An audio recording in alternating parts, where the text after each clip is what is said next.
Kila mtoto wa kike anazaliwa akiwa na mwanga ndani yake, mwanga wa ndoto, mwanga wa matumaini, mwanga wa maisha mazuri, ambapo mwanga huo unaweza ukang'aa au ukafifia kutokana na jinsi mzazi alivyoweza kumwandaa huyo binti. Leo katika Moyo wa Malezi tunaenda kuzungumzia jinsi ambavyo wazazi wanaweza wakamjenga mtoto wa kike kuwa na ndoto, kujitambua, kujiamini, kujiheshimu na kujiona ni wa thamani katika maisha yake.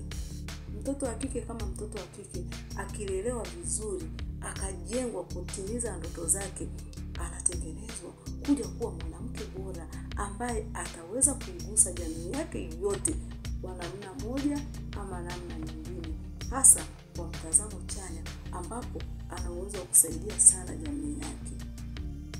Mwanamke akiandaliwa vizuri, anakuja kuileta dunia na kuifanya kuwa mahali salama pa kuishi na mahali pa kukimbilia. Mimi ninaitwa Muhere Madam.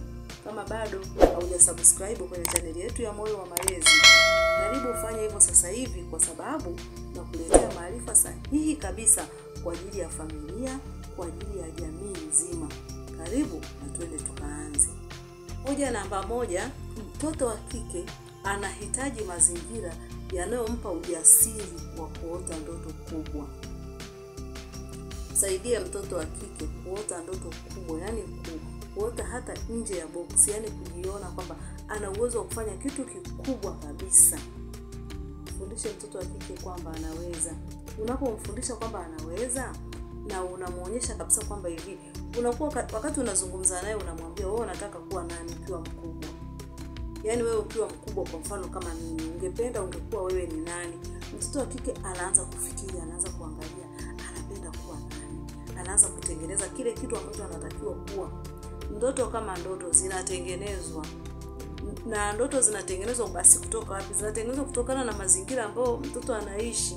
Kama mtoto anaishi katika mazingira mazuri, mazingira ya kuthaminiwa, ya kupendwa, mazingira ya kutiwa moyo, mazingira ya kuonyeshwa kwamba anaweza, hapo anaweza akaota ndoto yake kubwa na akaisimamia na akaenenda na hiyo ndoto, akapambana nayo, na mwisho wa siku akaja kuwa kila alichokuwa anataka kuwa, akaja kuwa kila alichokuwa anaota. Msaidie mtoto kufikia ndoto yake. Msaidie mtoto wa kike. Msaidie kabisa kuhakikisha kwamba anafikia malengo yale ambayo anataka kuwa. Na wakati ule ukimfundisha kuanzia mdogo, muulize anataka kuwa nani, akuambie, na tembea na ile ndoto yake, msaidie kufikia hiyo ndoto. Hoja namba 2, jenga nidhamu kupitia mifano unayoishi kila siku. Watoto wa kike hawajifunzi kwa maneno tu, watoto wa kike wanajifunza kwa vitendo, wanajifunza kwa kuona. Jenga uthabiti wa matendo yako kuanzia nyumbani. Ninasema ujenge uthabiti nikimaanisha kwamba hakikisha unamuonyesha mtoto kile unachokifanya. Anajifunza kutokana na wewe. Aone kwamba wewe ni mtu ambaye unaamini, wewe ni mtu ambaye una ibada, wewe ni mtu ambaye unajali muda, wewe ni mtu ambaye unawajibika. Kupitia hivyo vitu unaweza kumfundisha na yeye kutimiza ndoto zake.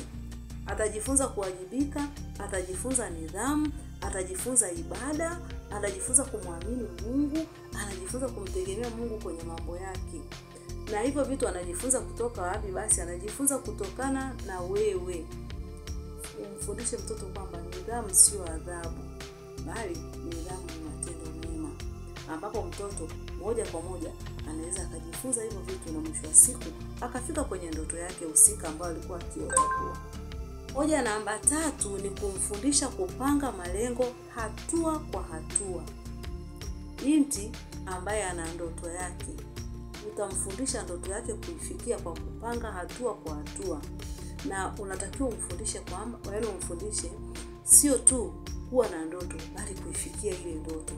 Anaifikiaje ile ndoto? Basi utamfundisha kupanga malengo. Unamfundisha kupanga malengo ya siku, unamfundisha kupanga malengo ya wiki, mwezi na hata mwaka mzima. Na ukimwonyesha kwamba inawezekana, kama ataweka malengo yake vipande, akayagawa, ana uwezo wa kufikia ndoto yake.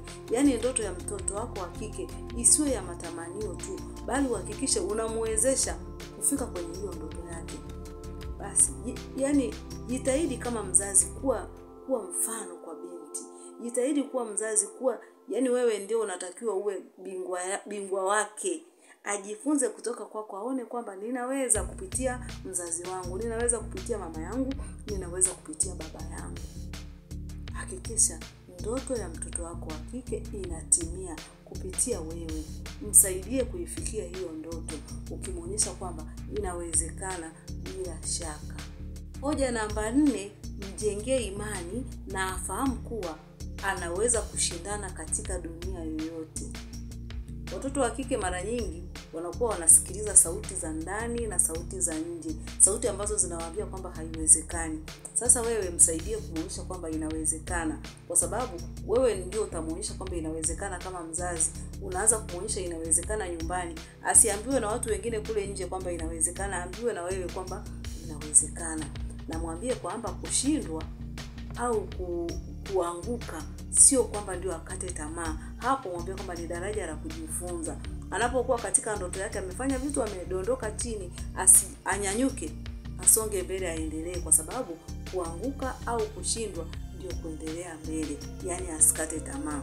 Unapokuwa unamuonyesha hivyo na kumfundisha hivyo, ana uwezo wa kupambana na dunia, ana uwezo wa kujipambania mwenyewe, ana uwezo wa kuweka jitihada, kwa sababu anakuwa anaamini kabisa kwamba anaweza. Wakati mwingine anakumbana na sauti mbalimbali ambazo zinakuwa zinamkatisha tamaa, lakini akifika kwako unamwambia tu kwamba unaweza, ndoto yako hii inaweza kutimia. Kwa nini ubadilishi? Pambana na hiki ambacho unakitamani, pambana na hiki ambacho unakitaka. Ataendelea kuwa anasikia ile sauti yako ndani, ikimwambia mwangu anausikia, ukimuita kumwambia kwamba wewe unaweza, wewe unaweza, na mwisho wa siku anaweza kuwa kile ambacho wewe mzazi umekuwa ukimtamkia kila siku. Kumlea mtoto wa kike mwenye ndoto kubwa ni safari. Ni safari ya upendo, ni safari ya nidhamu, na ni safari ya matumaini. Mpe mtoto wako uwezo huo.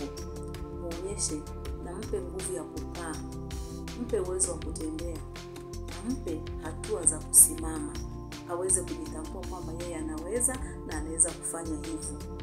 Unapomlea mtoto wa kike mwenye ndoto, mwenye malengo, mwenye mtazamo mzuri, unakuwa umemtengeneza mwanamke ambaye atakuja kuifanya dunia kuwa mahali salama.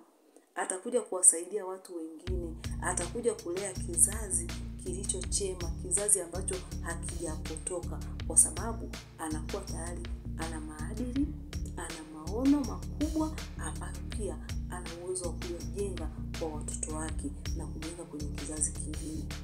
Bila shaka umejifunza kitu kipya siku ya leo. Usiache kushare, usiache kulike, na usiache kusubscribe kwenye chaneli yetu ya Moyo wa Malezi, ili tuendelee kuhabarishana kila tunapokuwa tuna-upload video mpya. Wewe ni mtu wa thamani sana kwetu.